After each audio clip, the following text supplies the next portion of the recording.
A slow, immersive walk through the less glamorous side of ancient Roman hygiene, daily hardship, mysterious rites, and the elite luxury of Roman society. The world you know is quiet now. The room around you is still. And as your body settles into rest, let your mind begin a journey, not to a battlefield or a palace, but to the marble echoes of a place where ordinary Romans gathered, not just to wash, but to be seen. Tonight, we'll gently explore the Roman bathhouse. Not the sparkling mosaics of film or legend, but the daily reality, the damp, the discomfort, the quiet rituals. You'll follow the slow rhythm of a typical Roman bather's day. Then step into the sandals of Galen, a physician navigating the unknown. Later, we'll descend into the silent mystery of the Mithrium, and close with a soft reflection on the carefully curated comfort of Rome's elite. No need to remember every name or detail. Just let each scene wash over you, gently, like steam rising from ancient stone. Segment 1. Daily grind of a Roman bather. Imagine yourself waking, not in your own bed, but on a straw-stuffed mattress in a Roman insula, a tenement block. The sun is just beginning to warm the clay roof tiles above, but the noise outside has already begun. The call of the bread sellers, the wooden wheels of carts, the soft sweep of brooms. You rise and stretch your limbs, sore from yesterday's labor. Today, like every day, you are expected at the Thermae, the public bathhouse, a place of ritual and routine. Not going isn't an option. Cleanliness is a social duty, and the bathhouse is where one is seen. Through narrow alleyways where chamber pots have been emptied from second-story windows. The stone beneath your sandals is slick not with rain, but with yesterday's runoff. The city smells of life, bread and fish, and something less pleasant, ever present beneath it. As you arrive at the Thermae, the first thing you notice is the sound. Voices echoing off walls of polished stone, the splash of water, the scrape of sandals, and the low, constant hum of conversation. Inside, it's humid, a soft, sticky dampness that clings to your skin and curls your hair. You remove your tunic and hand it to a slave. Now naked, you move into the frigidarium, the cold room, where your pores close and your breath catches. This is the first step. Next, you oil your body. Olive oil, sometimes infused with herbs or petals if you can afford it. But often, it's sour-smelling rancid in the heat. You rub it onto your arms, chest, thighs, a greasy film to trap the dust and sweat of your day. A strigil, a curved bronze scraper, is then pressed to your skin, not by your own hand, but by that of an attendant or slave. They scrape you methodically, neck to ankle. The sound is soft, but constant metal over oil, oil over skin. There is no privacy here. You are seen, judged. Are you lean or soft? Have you worked hard or lounged too long? Men around you talk in low tones of business, of politics, of scandal. Some glance at you. You pretend not to notice. The next room is the tepidarium. Warm, moist. The air hangs thick, but not stifling. Here you rest, or pretend to. Then the caldarium. A hot room. Steam curls up from the stone floors, heated by the hypocaust. An underground furnace that channels heat through brick pillars beneath your feet. The floor is hot, too hot in places. You shift your weight to avoid burning your soles. Your body begins to sweat, heavily now, not just from heat, but from obligation. This room is for detox, or so they say. The walls sweat with you. You run a hand along the smooth, wet marble. You sit, you rise, you pace. There are no clocks here, but time passes slowly. Eventually, you are massaged, not with gentle hands, but rough palms that slap, knead, and push your muscles until they ache in a different way. They tell you it improves circulation. You do not feel improved, but you say nothing. You rinse again, not in clear water, but in what's left from the communal basin. Then, dressed once more in your rough tunic, you step back into the afternoon sun, still damp, still oily. You feel neither clean nor filthy, just tired. The bath is over, but tomorrow it will begin again, and again, and again. A rhythm, ancient and inescapable. Let your breath settle now, for in the next chapter, we'll meet the man who sought to understand the body, not through steam and oil, but through observation, dissection, and debate. Galen awaits. Imagine a world without surgical precision, without anatomical understanding, without knowledge of the body's intricate systems. A world where medicine was more art than science, and healing was a blend of faith and guesswork. Into this uncertain realm stepped a man named Galen, a physician, a philosopher, a pioneer of medical knowledge. His name would resonate through the ages, not because he was infallible, but because he dared to question. Pergamon, a city of learning perched above the Aegean Sea.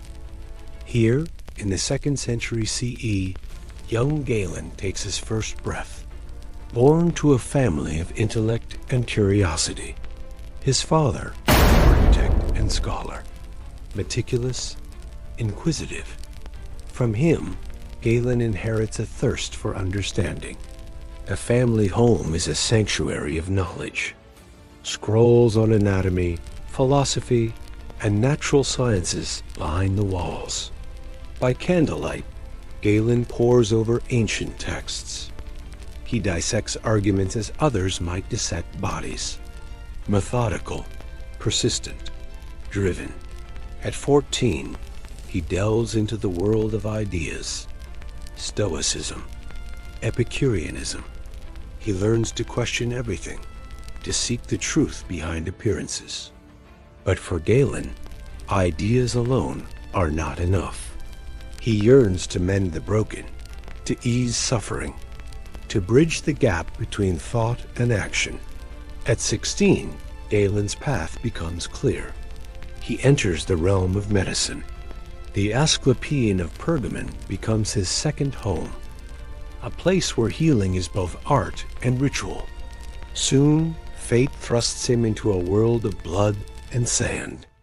He becomes physician to the gladiators, not scholars, not philosophers, warriors, men whose bodies are living textbooks of injury and recovery.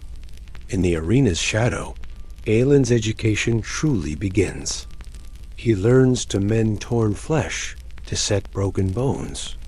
Each wound is a lesson, each scar a chapter in his growing compendium of knowledge. Here, theory meets practice. Abstract ideas collide with harsh realities. Galen observes. He experiments.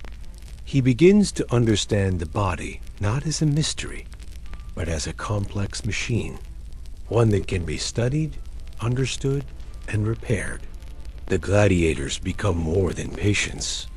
They are his unwitting research subjects, their injuries, a canvas for his growing skills. In their recovery, he sees the potential of medicine. In their resilience, he finds inspiration. Years pass. Galen's reputation grows. His methods, unconventional but effective, draw attention. He is no longer just a physician. He is becoming a legend. Rome calls. The center of the world beckons. Galen answers, leaving behind the familiar shores of Pergamon. He arrives in the Eternal City, a provincial with grand ambitions. Rome is a stage, and Galen is determined to play a leading role. In the bustling streets and grand palaces, Galen finds a new arena for his talents. He tends to the elite, the powerful, senators, emperors. His fame spreads like wildfire. But Rome is also a place of intrigue and rivalry. Other physicians view him with suspicion. His methods are too new, too daring. They challenge the established order. Galen is undeterred. He writes prolifically, detailing his observations and theories. His works cover anatomy, physiology, pharmacology. He is not just a practitioner, but a teacher, a revolutionary thinker in a conservative world. Public demonstrations become his trademark. He dissects animals, revealing the secrets of the body. Crowds gather to watch, to learn. Galen revels in the attention. His ego grows alongside his reputation. He clashes with other physicians. Debates turn into heated arguments. Galen is confident, sometimes arrogant. He believes in his methods, his observations. He will not be silenced. The imperial court takes notice. Marcus Aurelius, the philosopher emperor, becomes his patient. Galen's influence reaches its zenith. He is not just a doctor, but a confidant to the powerful. Yet, even as he reaches the heights of fame, Galen never stops learning, never stops questioning. Each patient is a new puzzle to solve. Each disease, a challenge to overcome. His writings multiply. Treatises on anatomy, on the pulse, on therapeutics. He compiles a vast pharmacopoeia. His works become the foundation of medical knowledge. Centuries pass. Empires rise and fall. But Galen's influence endures. His theories, his observations, his methods become the bedrock of Western medicine. In the halls of medieval universities, Galen's name is spoken with reverence. His works are studied, debated, revered. He becomes more than a man. He becomes an institution. For over 1,000 years, Galen's word is law. His theories on the four humors shape medical practice. His anatomical observations, though flawed, guide surgeons. He is the bridge between ancient wisdom and modern science. Even as new discoveries challenge his theories, Galen's spirit of inquiry lives on. He taught the world to question, to observe, to experiment. His greatest legacy is not in what he knew, but in how he sought to know. Today, we stand on the shoulders of giants. Galen is one of the tallest among them, not because he was always right, but because he never stopped trying to be. In the operating rooms and research labs of our time, Galen's ghost still lingers, a reminder of how far we've come and how much there is still to learn. The physician from Pergamon, the gladiator of medical knowledge, a man who dared to look inside the human body and change the course of history. Galen, a name that echoes through time, a testament to the power of curiosity, the importance of observation, and the enduring human quest to understand ourselves. Imagine a world without surgical precision, without anatomical understanding, without knowledge of the body's intricate systems. A world where medicine was more art than science, and healing was a blend of faith and guesswork. Into this uncertain realm stepped a man named Galen, a physician, a philosopher, a pioneer of medical knowledge. His name would resonate through the ages, not because he was infallible, but because he dared to question. You begin in Pergamon, a jewel of Greek culture in Asia Minor, perched high above the Aegean's azure waters. Here, in the 2nd century CE, young Galen takes his first breath. Born into a family of intellectuals, his path is set early. His father, Nikon, is an architect and mathematician, meticulous, analytical. From him, Galen inherits a thirst for understanding. The family home is a sanctuary of learning filled with scrolls on anatomy, botany, and natural philosophy. By candlelight, Galen pores over texts, his young mind absorbing knowledge like a sponge. He is methodical, inquisitive, determined. At 14, he embarks on his philosophical journey: Stoicism, Platonism, Aristotelian logic. He learns to observe the world with a critical eye, to seek truth through reason and empirical evidence. But for Galen, theory alone is not enough. He yearns to unravel the mysteries of the human body, to mend what is broken. At 16, Galen's true calling beckons. He begins his medical studies at the renowned Asclepieion of Pergamon, a sprawling sanctuary dedicated to Asclepius, god of healing. Soon, fate thrusts him into the brutal world of gladiators, not as a combatant, but as their physician. Here, amidst blood and sand, Galen hones his craft. He tends to wounds that would make others recoil, sets bones shattered by sword and shield, observes the body's remarkable capacity to heal. In the arena, Galen's reputation grows. He develops innovative treatments, perfects surgical techniques. His success rate is unprecedented. Gladiators, once doomed to short, violent lives, now survive injuries that would have been fatal. But Pergamon cannot contain Galen's ambitions. Rome calls the beating heart of the empire, a city of marble and ambition, of politics and patronage. In Rome, Galen's star rises swiftly. His skills catch the eye of the imperial court. Soon, he tends to emperors and senators. His words carry weight. His treatments are sought after.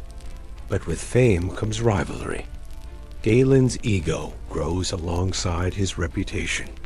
He is not content to simply practice medicine. He must prove his superiority, challenge established doctrines, ridicule those he deems inferior. In public demonstrations, Galen dazzles crowds. He dissects animals, revealing the body's hidden structures, explains the functions of organs, demonstrates the intricate network of blood vessels. His writings proliferate: treatises on anatomy, physiology, pharmacology, commentaries on Hippocrates, polemics against rival schools of thought. Galen's influence extends far beyond the medical realm. He becomes a philosopher-physician, blending Platonic ideals with empirical observation, seeking to understand not just the body, but the soul. Yet for all his brilliance, Galen is not infallible. Some of his theories, unchallenged for centuries, are later proven wrong. His reliance on animal dissection leads to misconceptions about human anatomy. His humoral theory of disease persists long after it should have been discarded. But Galen's legacy is not diminished by his errors. It is defined by his method, his insistence on observation, his belief in the power of reason to unlock nature's secrets. For over a millennium, Galen's words are treated as gospel. His texts are studied, copied, translated. From Baghdad to Bologna, physicians swear by Galenic medicine. It is not until the Renaissance that Galen's authority is truly challenged. Vesalius, with his groundbreaking work on human anatomy, reveals the flaws in Galen's understanding. Yet even in being proven wrong, Galen's influence endures. For he had shown the way, demonstrated the importance of systematic study, of questioning accepted wisdom, of seeking truth through observation and experiment. Galen's life spans a pivotal moment in history.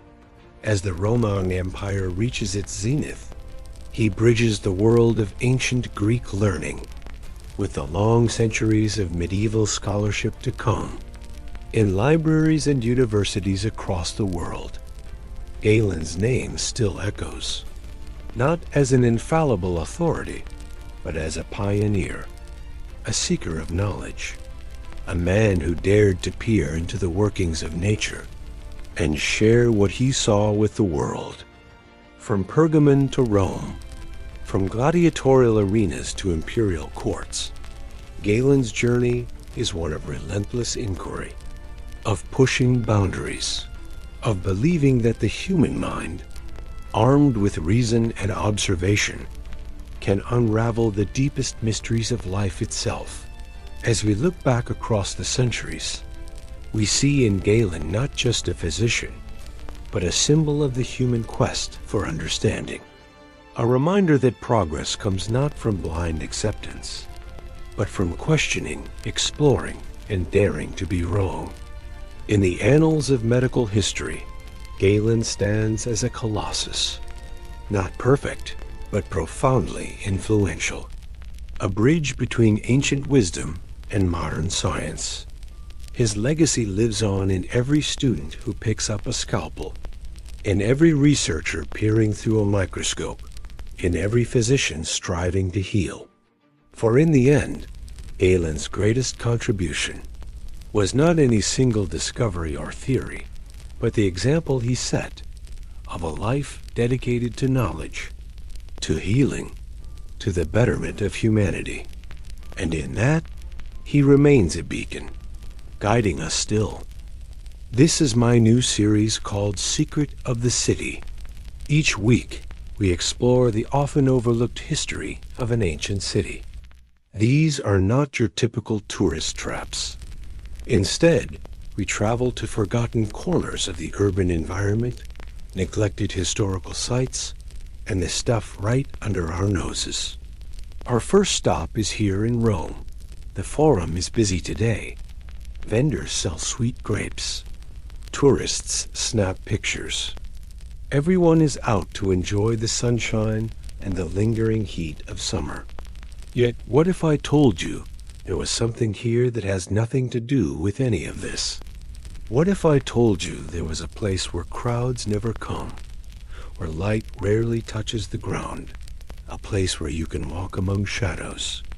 It's a short walk from the bustling Forum to the quiet Via Fori Imperiali. Here above you, the skies are bright blue. Below you, the earth is cool and damp. Welcome to the Mithraeum.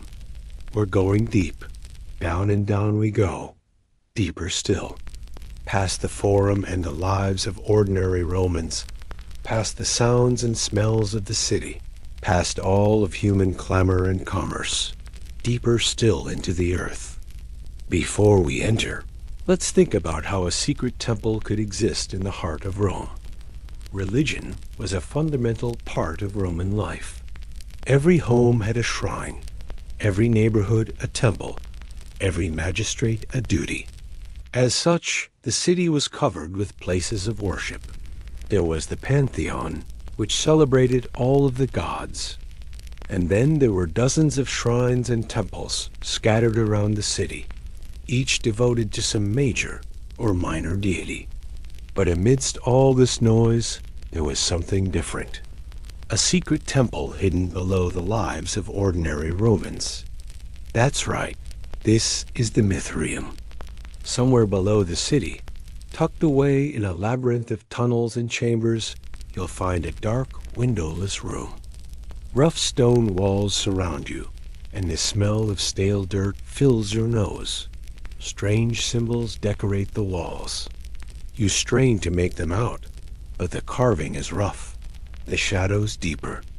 Suddenly, you see it. Above you, half lit by flickering oil lamps, you see a lone figure dressed in fine robes. His left hand holds a torch aloft. With his right, he raises a sword to strike.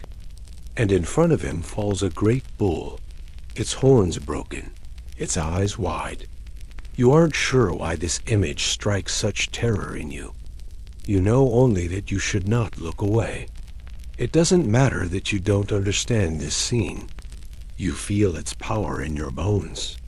Here in the dim oil lamp light, you have stumbled upon a forbidden religion.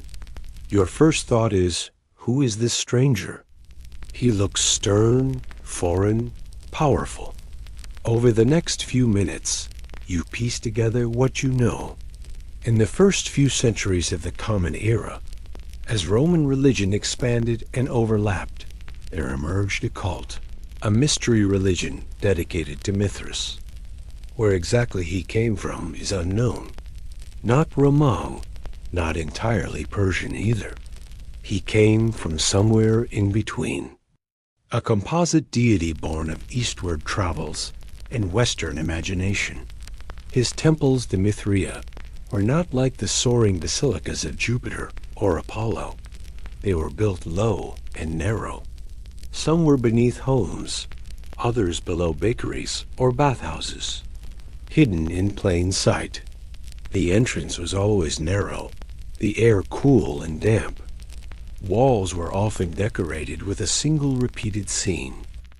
Mithras, cloaked and strong, slaying a great bull. Always the same, yet never fully explained.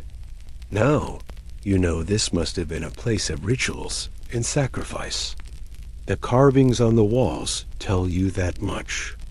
But you don't know what sort of prayers were said, what blood was spilled, what mysteries unfolded in this dark place. You aren't sure if you want to know, because you sense that this was not a place for outsiders. This was not a public faith. It was a brotherhood. Small groups of initiates, exclusively men, bound by secrecy and silence. As the oil lamp flickers overhead, you realize that you aren't here as a worshiper. You are here as a guest, perhaps even a spy. But you are not welcome. You are here against the wishes of the order. And so, as the chanting begins and voices echo off the stone walls, you run for the exit, up the stone stairs and back into the warm sunlight. As you leave the Mitrium, you hear shouting and the rattle of pots and pans. You've just missed dinner in the Forum.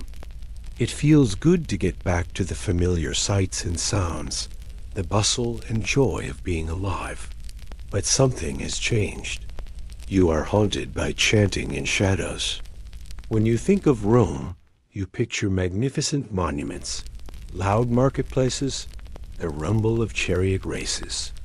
But somewhere beneath the noise, beneath the city itself, lies the Mitrium, a place where shadows dwell and secrets die. I hope you enjoyed exploring the Mitrium with us. Did you find it spooky or mysterious? Let me know in the comments section. For those of you looking for more information, I've included a selection of resources in the description below. If you liked this video, please give it a thumbs up. It helps bring these videos to more people. Now, it's time to meet your fellow viewers. First up, we have Jordan, who asked a wonderful question about the videos I post. To answer his question, I chose the Roman Empire because I believe it as one of the most fascinating periods in world history. Moreover, there is simply no shortage of material to work with. And finally, my area of expertise is late antiquity and the early Middle Ages, so the timing works out perfectly. As for whether or not I plan to post videos outside of the Roman Empire, I can say without hesitation that yes, absolutely. Next, we have Nicholas, who writes, "Hey, I really love your videos. Keep up the good work. Thank you. It means a lot to hear that you enjoy watching these videos." And last, but certainly not least, we have Rachel, who says, I keep telling myself I'm going to turn off notifications, but then I miss an upload and regret it immediately. I'm glad you like the videos enough to watch them every week. It means a lot. Thank you all for watching. And remember, if you would like to appear in a future episode, leave me a comment below and I'll put you on the screen. Welcome to the series, where power breakfasts, political backstabbing, and perfumed slave-run banquets are all in a day's work. In today's episode, we join a Roman senator on a typical day in the sprawling, smelly heart of ancient Rome. Today, we wake early, not because we must, but because it is expected. We are not a farmer waking before the rooster to tend our fields, or a soldier stirring in the pre-dawn darkness to march against the enemy. We are a Roman senator, and our life is not hard, but it is exhausting in its own careful way. It is also rich with ceremony, even at this hour. Our bedroom is dark save for a single oil lamp, casting long shadows on the frescoed walls. Slaves wait by the door, head bowed holding fresh water in a polished basin.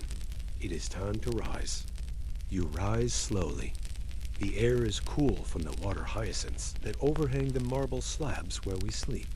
Our bare feet sink gently into wool rugs imported from the east. These are luxury goods, symbols of wealth. Even in the darkness, they tell us who we are. There is no privacy. While we wash and shave, slaves will draw our bath, press our tunics, and oil our hair. Not too heavily. Myrrh perhaps signals subtle wealth. While we are shaved, we speak. To whom? To a scribe, reciting letters to be written and sent. To another, reciting her schedule. Even in leisure, a senator is never truly alone. When we are dressed and ready, we eat a meager breakfast of goat cheese, a few dates, bread lightly toasted over embers. This, too, is a performance.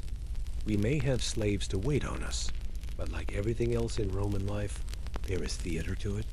Now the real performance begins. As the sky lightens to the east, it is time to make our way to the forum. We wrap ourselves in white togas, our only concession to the heat, bordered in purple to signal our rank. The toga is long, heavy, impractical, but symbolism matters more than comfort. At the forum, we are surrounded. Petitioners crowd near, hoping to catch our eye, to win our favor. Clients nod, junior politicians. All eyes are watching us. Every word has weight. Every nod has meaning. We do not shout. That would be undignified. Instead, we imply, suggest, withhold. In Rome, survival is not about brilliance. It is about alliances, memory, favor. Subtle words carry great weight. At last, the Senate convenes. The curia is warm and echoing. The Senate Hall was designed to hold more than 300 men. More than that actually show up, packing the benches. We find our seat and take our place among equals. Senators, most of them older, many of them related. The discussion drags. The debate meanders. We speak once, perhaps twice. Nothing too strong. We support emotion, but without commitment. We mention grain imports from Egypt, but without offering solutions to shortages in Rome. Words are carefully chosen. Actions even more so. In Rome, survival is not about brilliance. It is about alliances, memory, favor. We size up the assembly. Taking notes for later, right? Who's gaining power? Who's losing it?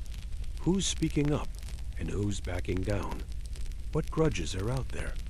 What debts are still hanging? By midday, we return home. Not to rest, but to receive. Our atrium is prepared. Benches are dusted, statues polished, water jars cooled with snow, stored in underground pits. It is the coolest part of the house. Our visitors come, some to ask favors, others to offer information. We listen more than we speak. A minor official tells us a whisper about a rival's misstep. A freed man offers a map of shipping delays in Ostia. A cousin seeks support for his son's legal aspirations. We promise very little, but we promise it kindly. That, too, is power. As the sun begins to fall, the household changes rhythm. Slaves clear away breakfast things, trim the oil lamps, and sweep the atrium. Soon dinner will be served. Tonight we host. Guests arrive at twilight, reclining on couches, sandals removed, robes loosened. Servants pour molsum, wine sweetened with honey. They set appetizers of boiled eggs, olives, small fish wrapped in grape leaves. Conversation is careful. Anecdotes are rehearsed. Laughter is offered at the correct moments. The poet recites verses. A musician plucks a lyre softly.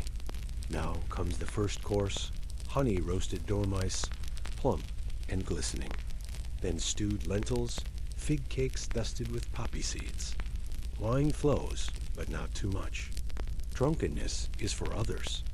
As night deepens, conversation shifts to business deals, lawsuits, grain imports, the slave market, even war. We may protest loudly when a slave enters, bearing the evening meal. It is a joke. Everyone knows we are eating the same thing. The banquet lasts 3 hours. 2 slaves stand by to pour more wine, to refill plates, to remove dishes. Finally, the guests leave, late but not too late. Each bows, each thanks.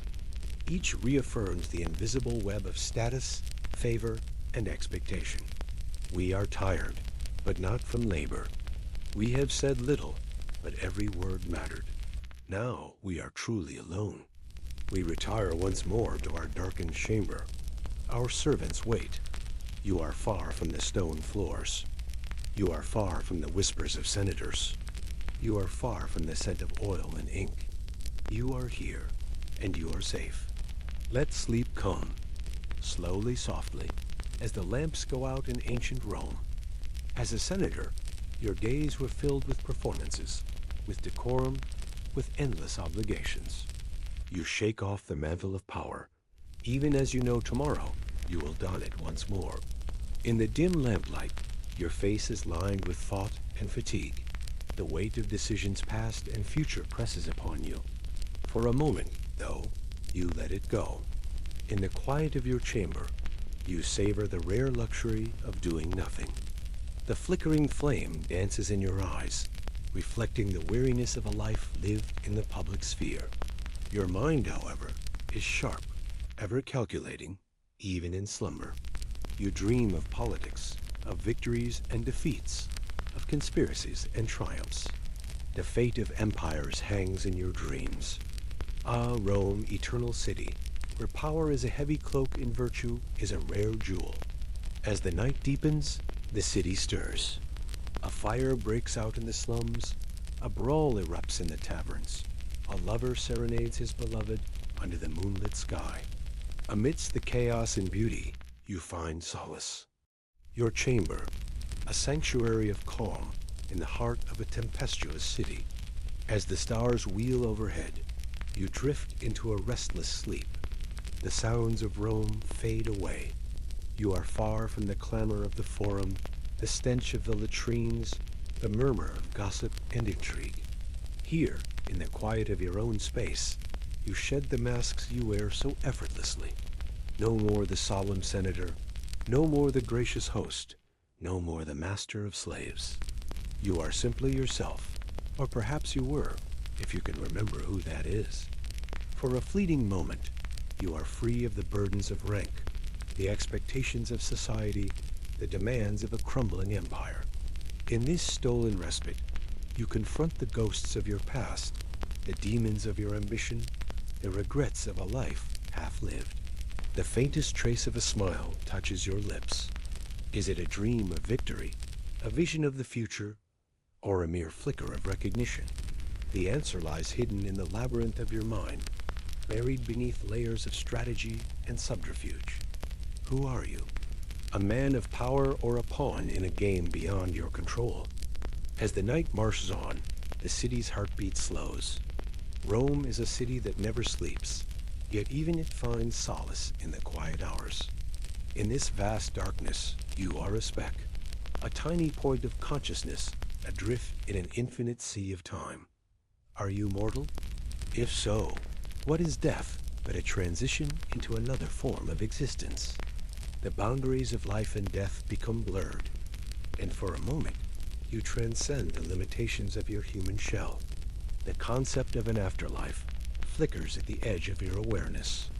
Do the gods await you with open arms, or do you fear their judgment? The uncertainty lingers like a half-remembered dream. In this liminal space between worlds, you are confronted with the fragility of existence, the ephemerality of all things. You are a creature of habit, a creature of comfort, and yet change is the only constant in your life. Friends become enemies, allies turn traitor, emperors rise and fall. You have navigated these shifting tides with a mixture of charm, cunning, and ruthlessness. Yet in the face of oblivion, all those tools seem childish and inadequate. Who will remember you when you are gone? Your name, your deeds, your very essence. Will you be remembered at all? Or will you be lost to the relentless march of time?